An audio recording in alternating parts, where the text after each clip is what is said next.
If you want to improve your chess rating today, you can copy my opening strategy that I'll be demonstrating in a few moments. Welcome back to KaspaChess. And hey, don't just watch, that's not encouraging at all. To keep this channel alive, you can simply share this video, hit the like button, and subscribe. If you want to go through my study PGNs, such as the one I'm using in this study, you can visit my Patreon page. The link is in the comment section down below. So the key pawns for your King's Indian setup are the D pawn, the E pawn, and the G pawn. So your G2 pawn will be going to G3, then the E pawn will be going to the E4 and later on advanced to the E5 square.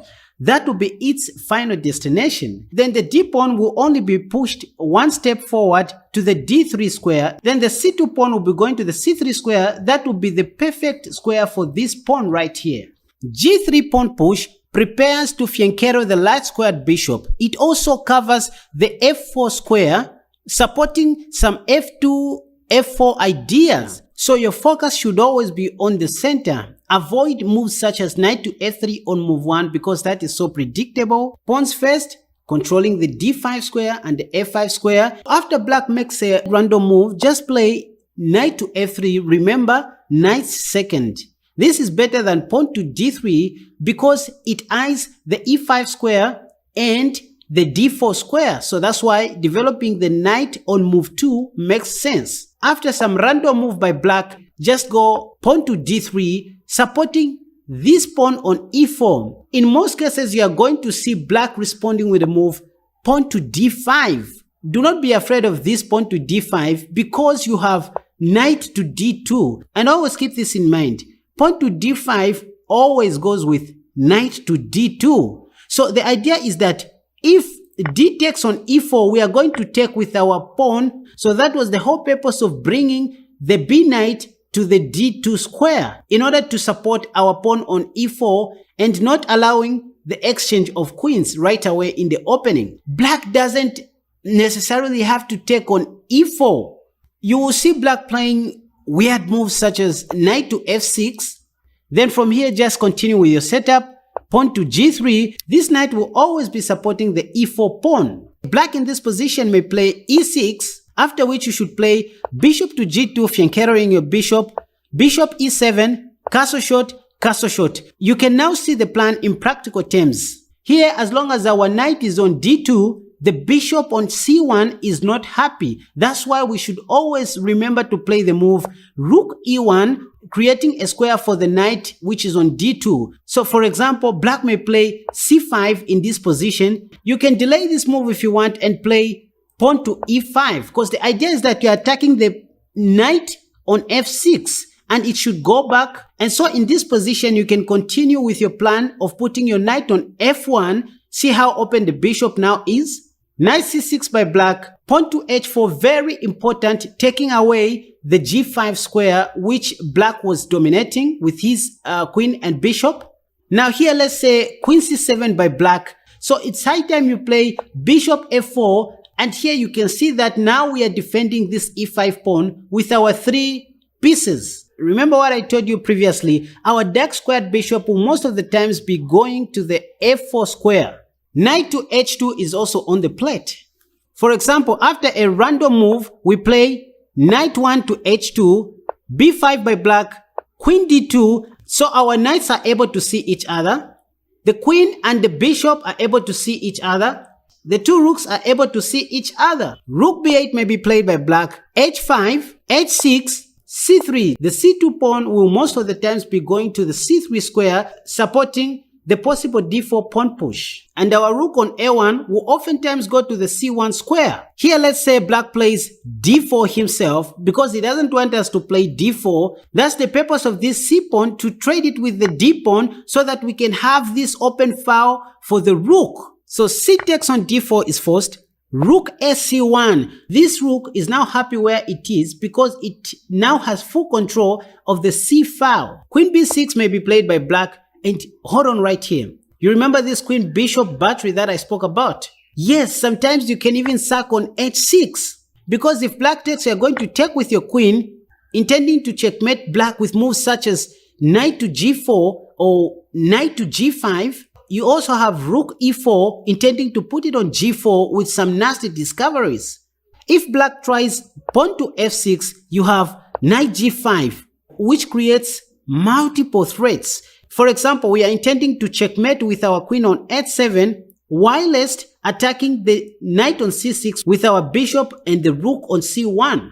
So f takes on g5 is forced. If we want, we can take right away on c6 or give some random checks, queen g6 check. After king h8, for example, take the knight, and black is losing because we have some nasty ideas like, capturing on e6 and also playing knight to g4. For example, queen f5, queen h6 check, king g8, queen takes on e6 check, rook f7, queen g6 check, rook g7, bishop d5 check, king f8, queen f5 check, king e8, rook ec1. Again, see that beautiful coordination of rooks. The rooks are able to see each other, and we are also threatening to capture on c8. So this is how exactly we play the King's Indian attack. And if you want to be winning more games, just follow these principles and you will be good to go.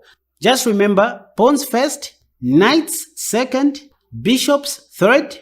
The queen should be the last piece to be developed, allowing the rooks to be connected after castling short.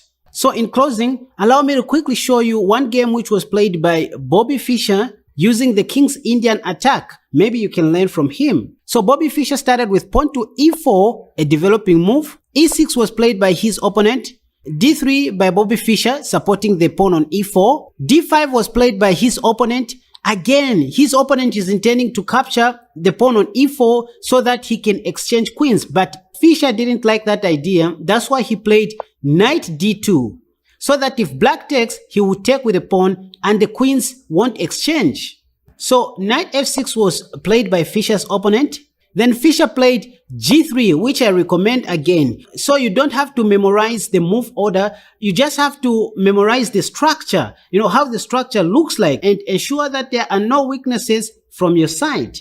c5 was played, bishop g2 by Bobby Fischer, knight c6, knight g f3. Again, you see this formation being formed slowly by Bobby Fischer. Fischer is not afraid of this pawn on d5 taking on e4 because we can take with our d pawn and black cannot take our queen on d1 because it is covered by the knight. And now you can see the setup which I recommended coming up slowly, where the knight sits on d2, the other knight sits on f3.